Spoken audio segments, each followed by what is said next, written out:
And one of the big goals that we have for students getting into schools is making them appear to be real people on paper. And that can be difficult.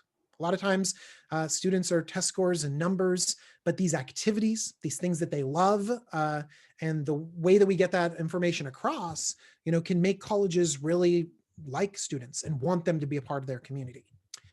So there is no activity that's better than others, but there are some activities where students can distinguish themselves. For example, leadership. If you're involved in an activity year after year, colleges like that. And if you become the president or you hold a leadership, you're captain, that shows a higher level of commitment, and colleges really like that. And then finally, there's distinction in an activity. So, you could be captain of the football team, but if you're all CIF or all state, that's pretty cool. And colleges will recognize that you're good at the thing that you like doing. And then one thing that's also really important is that colleges are looking to connect with students as people. So personal passions matter. The things that students like are really important to colleges. So how do we get that across to colleges? It's pretty easy to get across grades. We send them their transcript, but there's a lot of other things about a student that's hard to grasp. And so if we look at what goes into a college application, we can see all of the pieces that colleges are getting and then how we can present our students. So the first thing is the online application. And actually, it doesn't really reveal that much about a student. It's basic information, a list of activities, and a short description about it. It's kind of just generic information. But if we go into the next steps, this is where a school can really get to know a student, and that's within their essay and short answer questions. And actually, essays is mentioned there, because a lot of times schools will require more than one essay, and they want that to get to know a student. And an essay is an opportunity for students to get across to a college like, hey, this is me. This is my personality.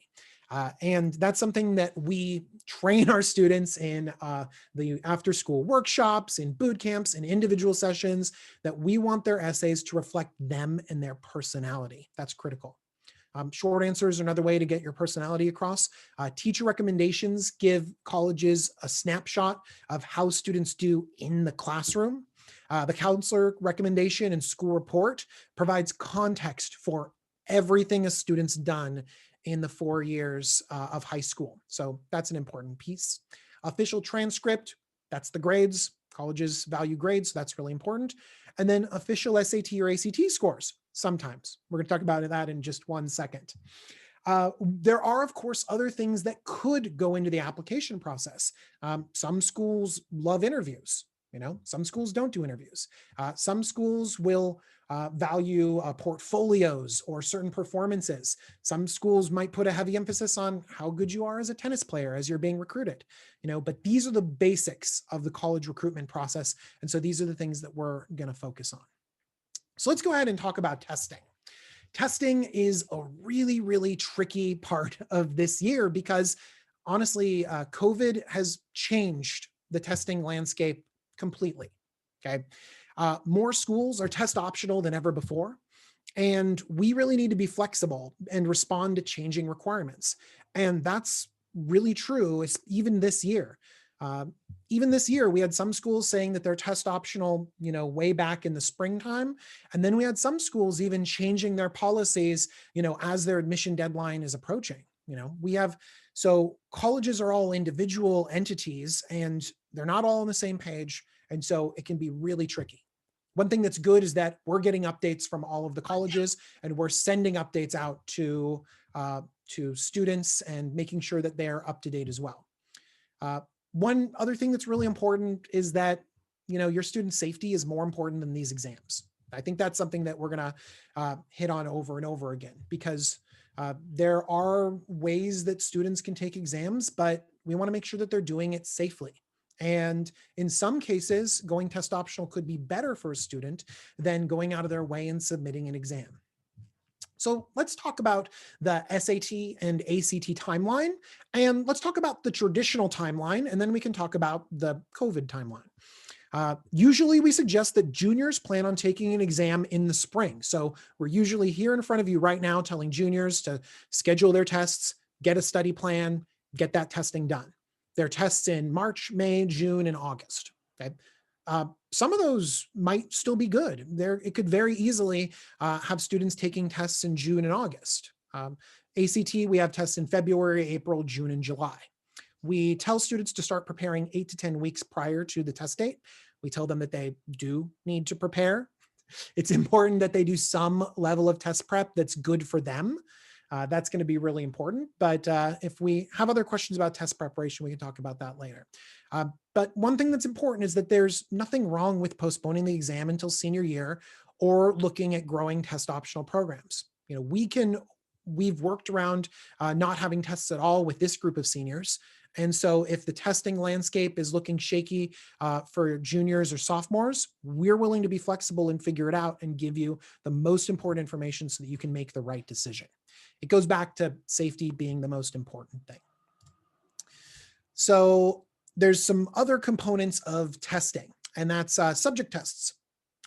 This is not for every student, but it could be for some of your students. Subject tests include things like world history, US history, chemistry, biology, physics, math level 2, foreign language, literature. If a college recommends that a student take a subject test, they're kind of expecting it from a student of the caliber of school like Chaminade. You know, they're expecting our quality students to go out there and prove themselves on these tests. It's usually not a requirement, but there are some situations where it could be required, like math level 2 and engineering. Again, the testing landscape is topsy-turvy, and so we'll give your students individual feedback about whether subject tests could be good for them. But it's something to keep in your mind, especially if you are currently taking an AP class, like sophomores. If you're taking AP World, you might be thinking, oh, like I'm going to take the AP World test. I might want to take the World History subject test too. Think about that.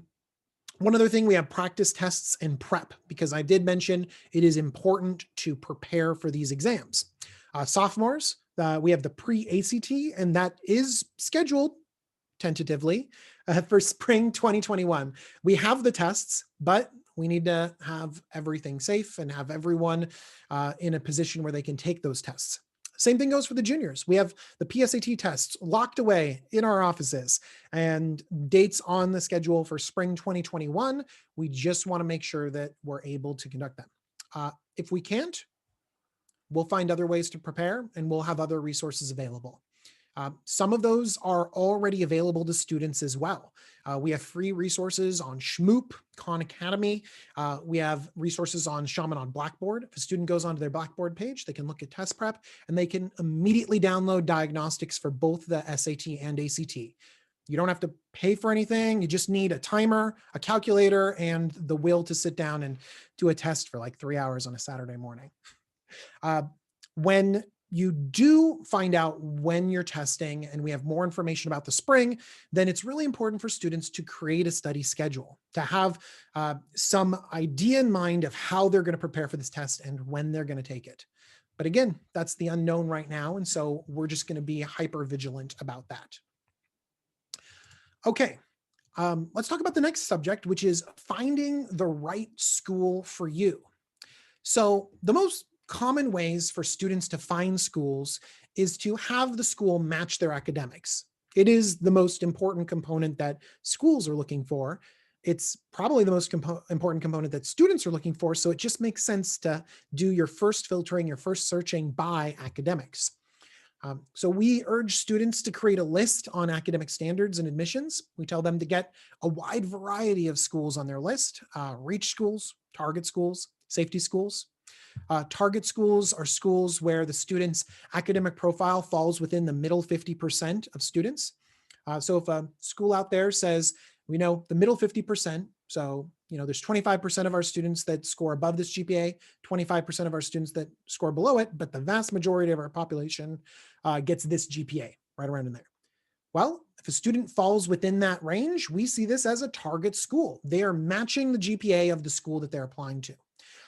If a student falls in the bottom 25%, then it's a reach school. Most students at that school, about 75% or more, have a better GPA than the student, and so it's a reach to get into that school. If students' numbers fall within the top 25%, meaning they're doing better academically than the majority of the college, then we see that as a safety school. There's a lot of nuance to picking reach and target and safety schools. So we're really ready as counselors to give feedback to students about their list. But this is a starting off point so that students can know a little bit about what's going on. The bulk of schools should be in the target and safety range. That might not be accurate for many of our students. Some of them really like to have a lot of reach schools on their list, but we want to make sure that they do have that good mix of target and safety schools, because those are the ones that they're most likely to get into. I think it comes from a really important idea that students need to be happy at the school that they're going to attend, happy with schools on their list. That means that they're happy going to their safety school. It removes so much stress and anxiety when they know that their safety net is someplace that they'll be good going to. It's kind of easy sometimes to pick a dream school. It's really easy to say, I want to go to Harvard or USC, but sometimes it's difficult to pick that school where you know that you're better than the majority of the school academically. Okay, a little more details about finding the right fit for students. We got to look about the qualities we want in a school. And there's lots of different qualities out there. Academics and prestige.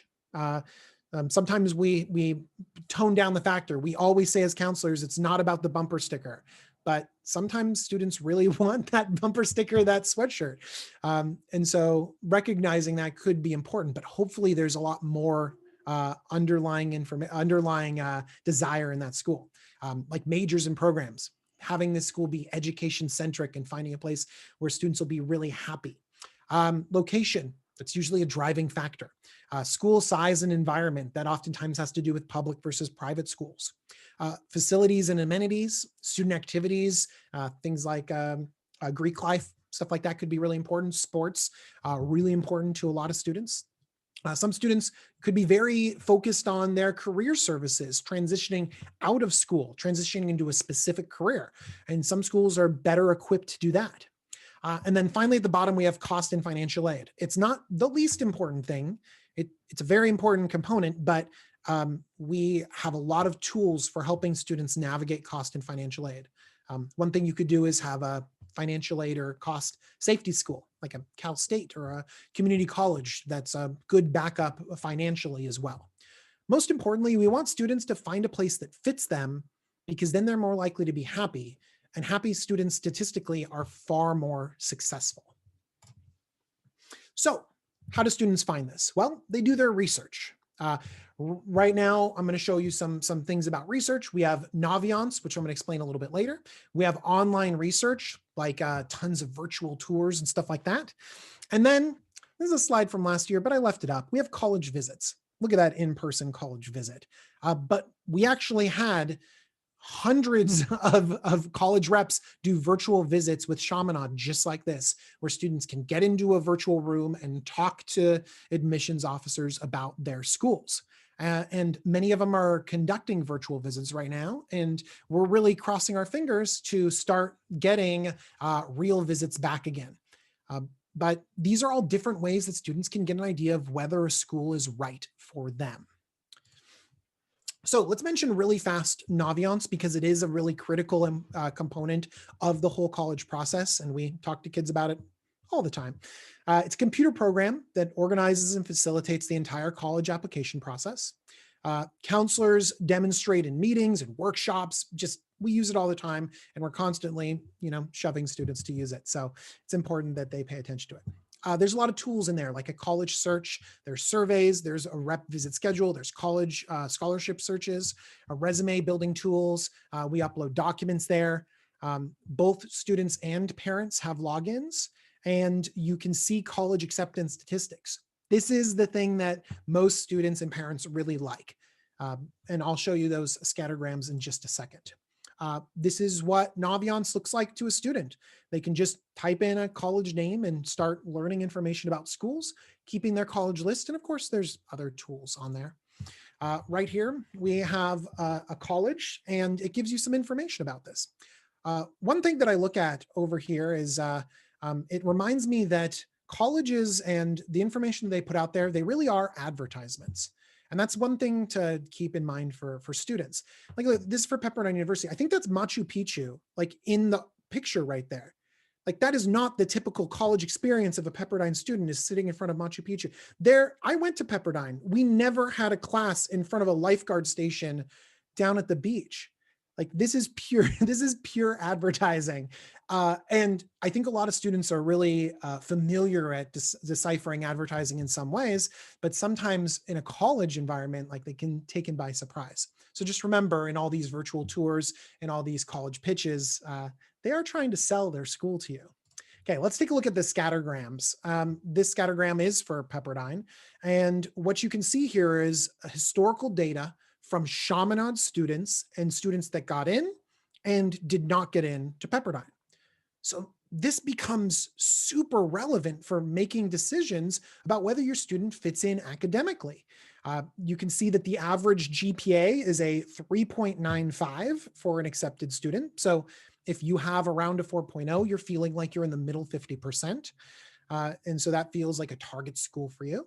If you're down in maybe the 3.4s, it might be a reach school. And if you're up in the 4.3s, it might be more of a safety school for you.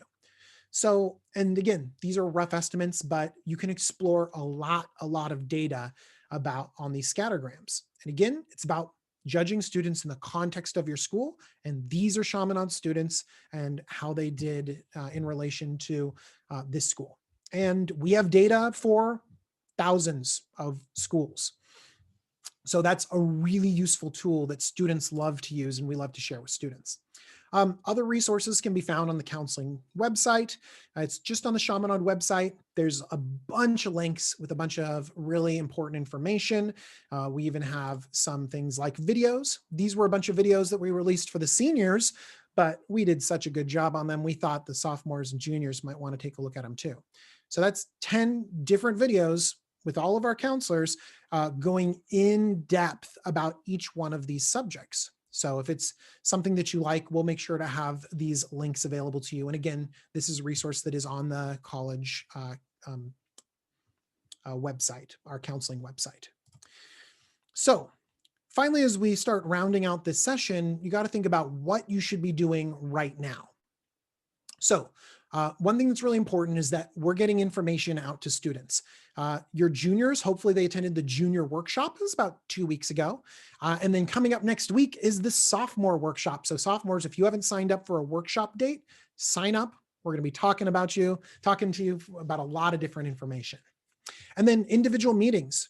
You can always sign up for a meeting. If you ever need to sign up, just go through Blackboard, go through the CDW, go through email links. It's through Sign Up Genius. Students, we love talking to you. If you have questions, sign up for a meeting. You're going to want to keep up with your academics. Finals are in a couple of weeks and grades are the most important thing. So make sure that you're focusing on that. Researching colleges, it's not a one-time weekend thing. It's a grind where you do a little bit at a time. You could research a college every day from now until you apply and not get anywhere near the number of schools that there are in the United States. So start researching and pay attention to the things that you like about schools and the things that you don't like about schools. Sometimes what you don't like could give you more information than what you like. You should also plan your schedule because that's going to be an important thing. Planning your advanced classes, building your schedule. That's something that we're going to do with counselors in the spring, but it could be something that you want to think about. Another thing you could do is start planning your summer. There are some summer opportunities that have applications in January and February. And so that might be something you want to think about a little bit. And then as parents, what is your role as a parent? Well, I think the biggest, most important thing is to be your students' biggest cheerleader. Just encourage them and cheer them on as they go through this process because it is their process. We want to encourage students to take ownership of this thing. You know, they're going off to college and this is one step that kind of gets them into the next stage of their life. Having discussions about balance could be really good. But one thing that's really important is that don't let the college conversation just dominate family time to take over everything. Something that we've gotten back from students and parents is to create some specific time, maybe Sundays or this day or some time to talk about college, where you have those open conversations, rather than having it be something that's always being talked about. And then finally, when possible, that's a big when possible, take your student to visit schools and have fun with it. That's probably not happening right now, but it might happen later. So it's something to keep in the back of your mind. It all comes down to ways that you as a parent could help with that college selection process. Okay, and that is the presentation. I'm gonna be available to answer some questions, but for the most part, and I think that we've got a few questions in here already, but before we go into any questions, it's 5:30 right now, and we are going to be able to have other sessions going on and any breaks. So if you do have any questions, please feel free to hang around and I'll answer questions during the break. Otherwise, we have lots of other sessions coming up this evening and a lot of really cool people that are talking about different things, like Mr. Borchard talking about NCAA, but like we got selective college admissions, UC admissions. So if you need help getting to any of those places, stick around. We'll send you some links so that you can figure that out. But for the most part, we're going to be able to answer a few questions for you right now. Otherwise, it's time for break. Yes, thank you, Mr. Johnson. And we did answer some questions in the chat. Awesome. So everyone can take a look at that. And then as far as accessing the links, the most recent flyer that was sent to you all in your email has the links embedded in the flyer.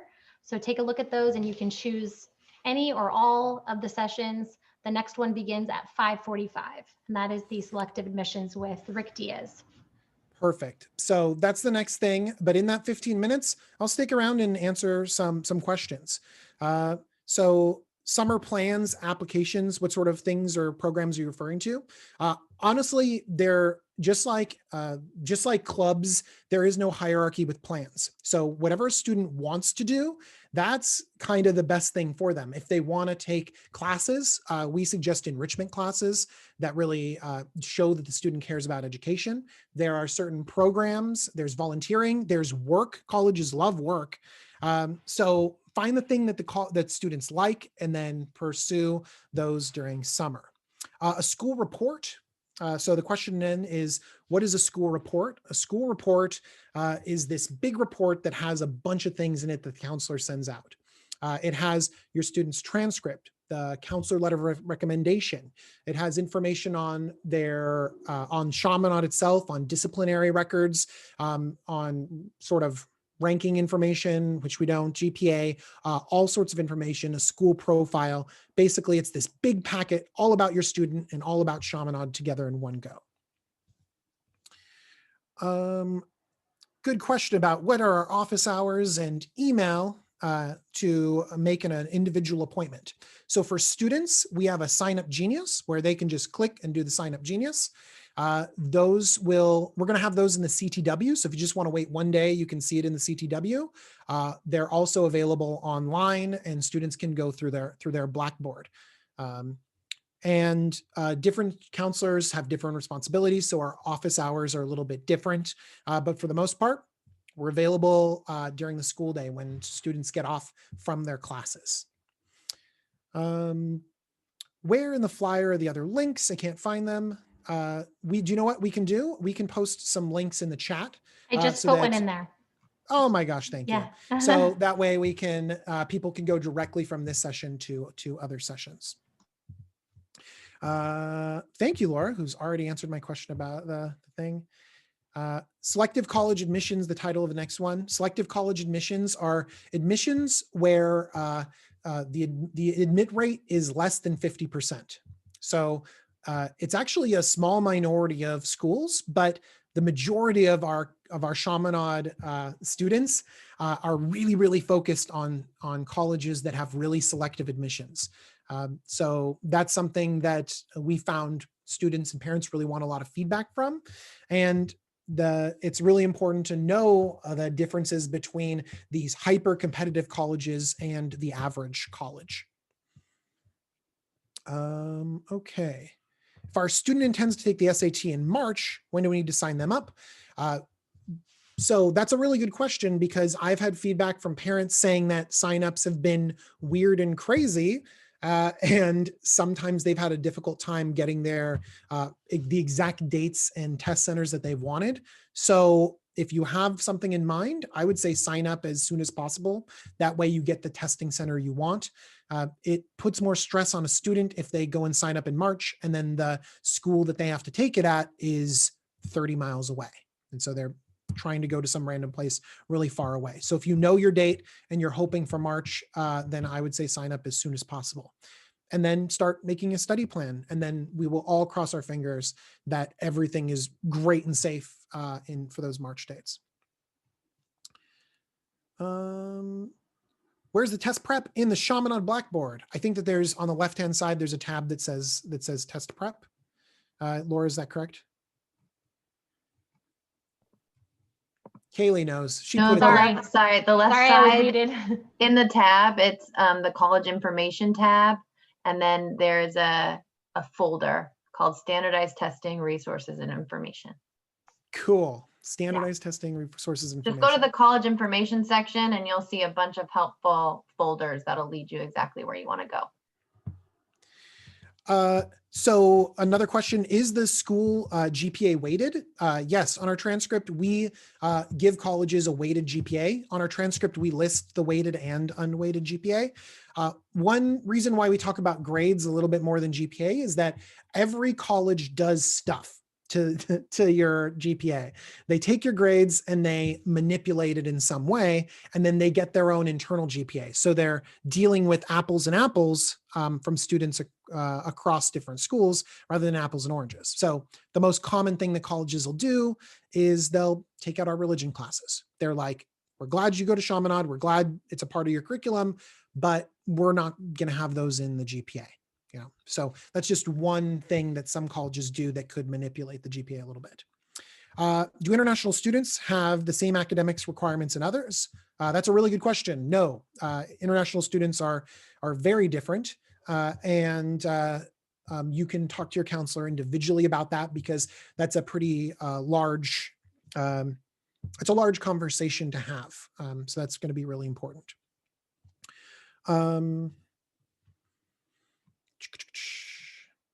We had some questions, just general questions about financial aid. Financial aid is pretty complicated, but we have some resources available. I do a 40-minute long video on financial aid basics. So if you want to sit down and watch me talk for 40 minutes about financial aid, that's on YouTube, and we'll have links to that as well. We also have a presentation by Corinne, an admissions officer at Maersk, who talks about financial aid as well. So we have lots of financial aid. Sometimes it'd be good to talk to your counselor individually about that, because individual financial situations can be a big difference. Will school offer any AP classes in the summer? No, Chaminade will not offer AP classes in the summer. Chaminade in general doesn't offer get ahead classes, only in a tiny amounts. And that's because that's kind of what colleges want. They want to see Chaminade's curriculum in the school year, rather than students trying to cobble together all of these different requirements from different places. If students are really passionate about a subject, I strongly recommend taking enrichment classes. Think about something that's not an AP class or a general requirement and go after that. So astronomy, Chaminade doesn't offer astronomy. How could a student have astronomy? That's so much more compelling to a college admissions officer than taking government and then having to take government again in your senior year. What do you think about NSTLC summer programs? I do not know what that acronym is. Laura, do you know what that acronym is? I do not. Is it the National Scholarship? Like so the here's the thing.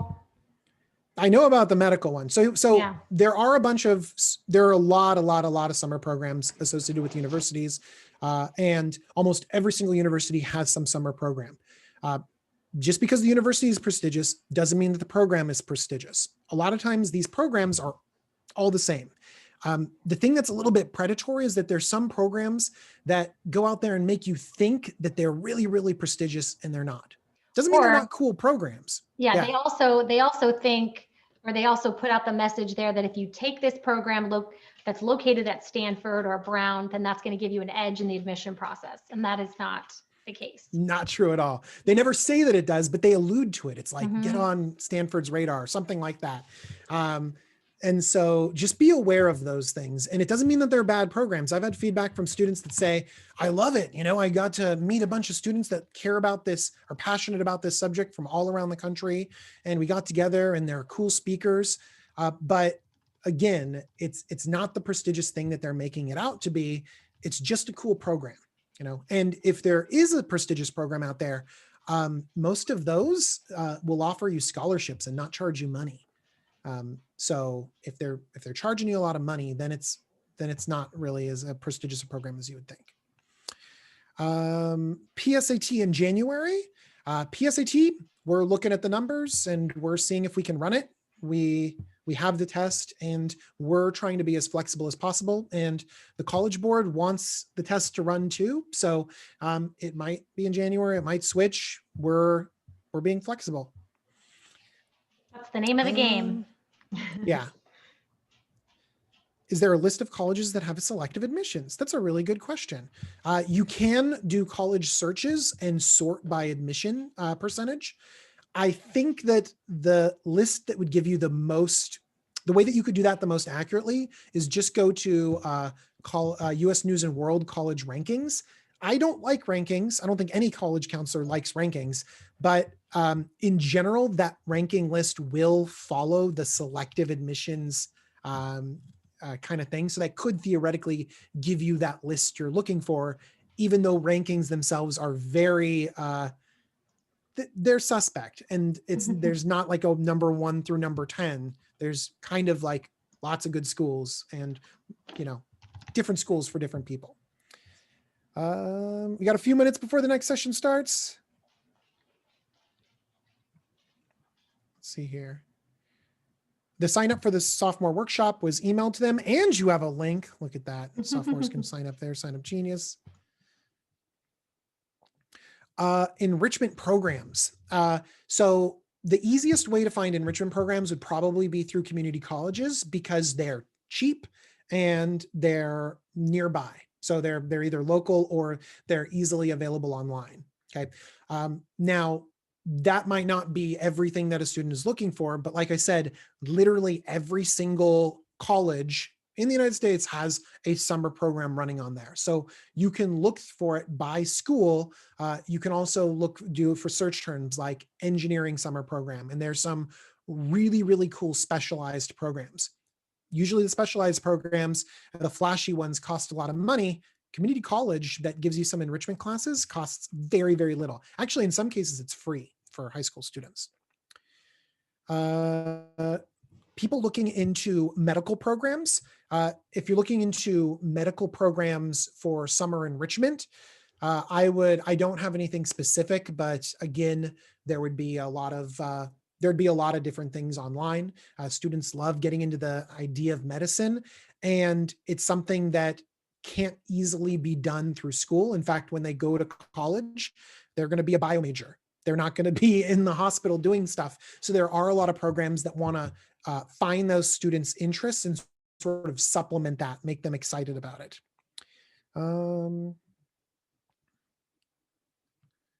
Chaminade summer. So classes for the summer at Chaminade, most of them are remediation-based classes. We're focusing on making sure students have graduation requirements, and our enrichment opportunities are actually focused on younger kids. And a lot of our older kids are the ones counseling those younger kids. So a lot of students will find those enrichment at the college level. Laura, are there any ideas for enrichment specific summer classes on the horizon? Not that I know of. I mean, the Center for Excellence does offer, a variety. I don't know that information usually comes out in February. So, you know, and there's something for, I think, every grade level. So that's a place Cool. to look, but I don't know specifically just yet. Great, thank you. Mhm. Oh, you already wrote down it comes out in the spring. Okay. Our colleges planning on doing tours in the summer. Have they announced it yet? Some colleges have already opened up and are doing tours right now. Um, so it just really depends from school to school. And I think that we just need to be, you need to be aware on your own, whether it's safe to go to some schools, and whether it's a sort of a family decision about whether you're going to be able to go and do college tours. Because some of them are closed and saying, absolutely not, no one's coming on here. And others are saying, yep, we're open for business, we're taking tours. Yeah. And the same will go for our Chaminade tours that we love hosting. So as I wrote in the chat, we can't wait to get back to that, but we have several, you know, several things to do and learn and understand before we're able to plan those and get ready for those, including the college availability, the time of year, the restrictions. You know, safety is our top priority, but once we get the clearance to do so, we cannot wait to get back on campuses with all of your wonderful students. Yeah, So getting on campus gives students a real, like, it gets them excited. It gives them a push. It gives them a view of school that they don't normally get. And we love seeing kids get excited about schools just by visiting campuses. When should my child start applying for scholarships? Is the spring of their junior year too early? There are some really great online tools for finding scholarships, and sometimes scholarships have open dates and close dates. So there are some scholarships that are available right now. You know, I have some students that are interested in specific scholarships that you have to apply to in junior year, and then they get selected in their senior year. Most scholarships, though, coincide with the college application process, and they'll open up in the fall and be concluding actually right around now. And some of them will go into the springtime. So different deadlines. It's really tricky to keep track of all those deadlines and search through thousands of scholarships, so many scholarships. So that's why we recommend using online tools. Going Merry is the best. So that's something that you want to do. And if you want to learn more about scholarships, I talk about it in my financial aid video. Oh my gosh, any updates on SAT, ACT tests? So right now, SATs and ACTs, they're up in the air. We don't know what they're doing. And so we're just planning for every availability possible. Right now, students shouldn't think about taking tests, and sometimes test optionals just fine. Okay, it looks like people are going to the other sessions, and it is 5:47. We made it to the bottom of the question list. If anyone has any final questions, otherwise, your counselors are always available. Your counselors love hearing from you. They love hearing from your kids. Just send them an email that has a simple question on it. Students, if you're signing up for a meeting with your counselor, write down a bunch of your questions. If you ever have a question, just like type it into your phone, and then you'll have a list of questions to talk to your counselors about, something that we really, really like doing. So counselors available, shoot them an email, sign up for an appointment. We love seeing you. And please go check out all of our other awesome sessions tonight, everybody. Thanks for being here. Thank you, everyone.